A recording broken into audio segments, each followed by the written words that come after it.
Shalom, selamat pagi kembali teman-teman yang dikasihi oleh Tuhan. Ya, Ibu berharap kita semua dalam kondisi yang sehat. Ya, karena COVID di Jakarta kabarnya sudah menurun. Semoga cepat beres COVID-nya dan kita bisa bertatap muka kembali ya. Puji Tuhan. Mari kita berdoa bersama-sama sebelum kita bersama untuk merenungkan firman Tuhan. Terima kasih Tuhan Yesus, pada pagi hari ini Engkau terus ada dalam kehidupan kami, menjaga, melindungi kami. Kami percaya Engkau begitu baik dalam kehidupan kami. Dan biarlah Tuhan saat ini kami belajar merenungkan firman-Mu dan melakukannya Tuhan Yesus, supaya hidup kami semakin indah di hadapan Tuhan. Di dalam nama Tuhan Yesus, haleluya, amin. Selamat pagi teman-teman. Dengan adanya COVID ini ya, pandemi saat ini, ada banyak kegiatan yang tadinya nggak bisa menjadi bisa ya, yang tadinya bisanya cuman sedikit-sedikit, sekarang jadi lebih bisa lagi. Salah satu contoh ya yang ngetren saat ini, para mama-mama ya, kalau kemarin sebelum COVID itu malas untuk bikin kue karena sibuk ya, lalu untuk memasak juga waktunya tidak ada karena bekerja. Tapi sekarang ya, mama-mama yang tadinya tidak bisa bikin kue sekarang jago bikin kue. Ya, yang tadinya tidak suka memasak karena pandemi akhirnya suka untuk memasak. Mama akan masak yang paling enak buat kalian. Puji Tuhan ya. Nah, waktu ibu lihat di YouTube ya, karena ibu juga tidak bisa memasak, maka ibu coba-coba lihat resep apa ya yang gampang dibuat ya, yang gampang diolah, resep makanan apa ya yang resepnya itu simple. Lalu ibu di situ lihat gitu loh ya, para vlogger gitu ya katanya ya, atau yang YouTuber itu ya. Wah, mereka kalau makan lahap sekali ya. Hanya karena untuk mempromosikan kulinernya ya, dia makan sampai lahap. Waduh, cabai berapa dimasukkan, nggak pakai nasi itu. Katanya, nyam, enak ini. Coba, kalian akan coba ya. Tempatnya ada di sini, harganya murah, terjangkau. Nah, padahal kalau kita belum tentu kita bisa atau kuat makan seperti mereka ya. Ada banyak makanan yang disajikan dengan sepuas-puasnya, kita bisa menikmati atau mengambil ya, sepuasnya. Nah, waktu ibu lihat di tayangan YouTube ya, ada yang namanya mukbang. Bahasa apa itu? Bahasa Korea kah? Ya. Mungkin pengucapannya tidak mukbang ya, tapi ibu bisanya cuman mukbang ya, kira-kira begitulah. Ya, mukbang. Nah, ternyata mukbang itu menampilkan mereka yang jago makan dengan lahapnya ya. Harusnya porsinya untuk 3 orang, dia bisa kuat sendiri, dia bisa makan seorang diri ya. Makan daging yang ala Korea gitu, wah lahap sekali dia. Minum sana, minum sini, tambah ini, tambah itu ya. Nah, tetapi pada pagi hari ini kita akan belajar di dalam kitab Amsal yang ditulis oleh Raja Salomo, putra dari Raja Daud ya. Amsal 23, terambil dalam Amsal 23 ayat yang kedua. Ibu akan membantu membacanya. Taruhlah sebuah pisau pada lehermu bila besar nafsumu, katanya. Nah, ya.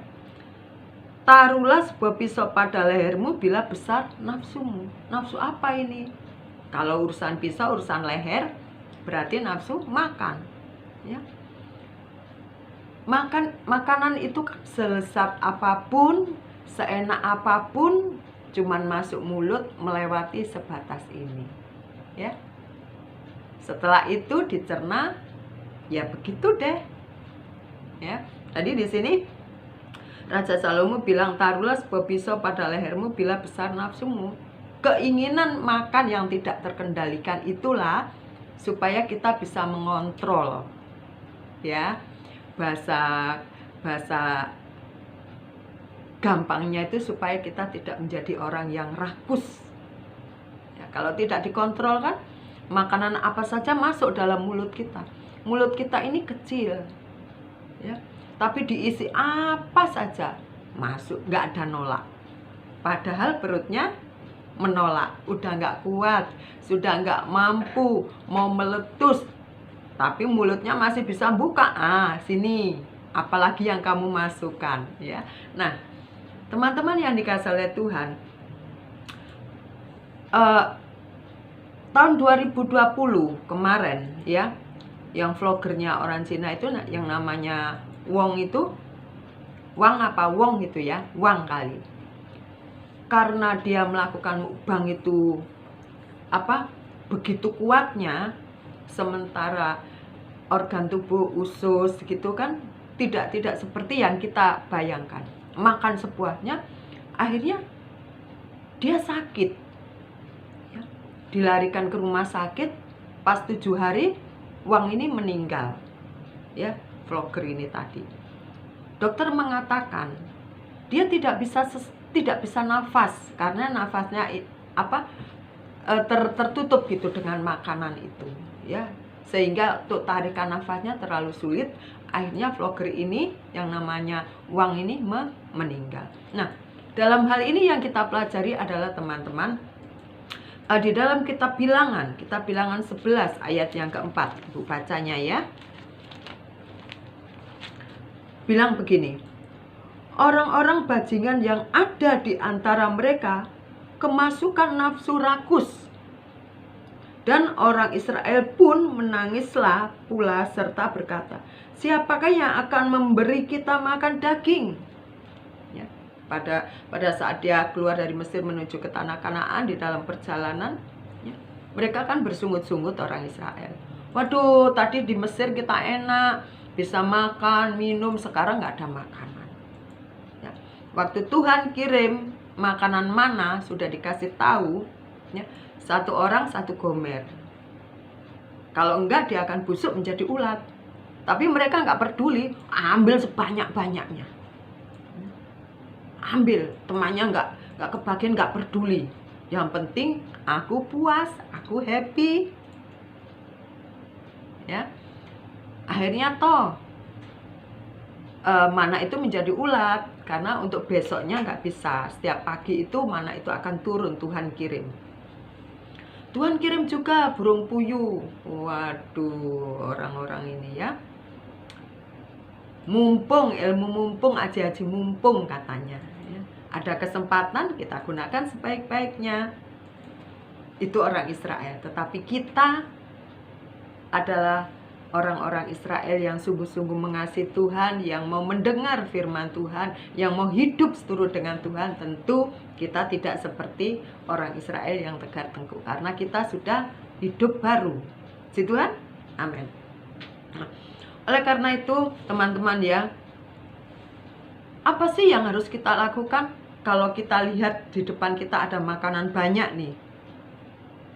Ya, kalau kita mengingat vlogger yang Mr. Wang tadi meninggal karena terlalu banyak makan, istilahnya kesannya itu rakus sekali. Padahal dia mungkin mau menunjukkan, nih, aku bisa makan lebih banyak dari kalian, kuat makan.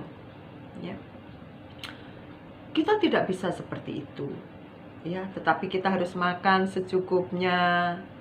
Ingat orang lain, jangan rakus, karena tubuh kita ini adalah bait suci, di mana Tuhan hadir dalam hidup kita, dalam diri kita, dalam jiwa kita.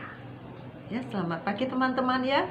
Mari kita sama-sama belajar untuk mensyukuri apa yang Tuhan beri dalam kehidupan kita dan manfaatkan segala sesuatu itu dengan baik dan benar.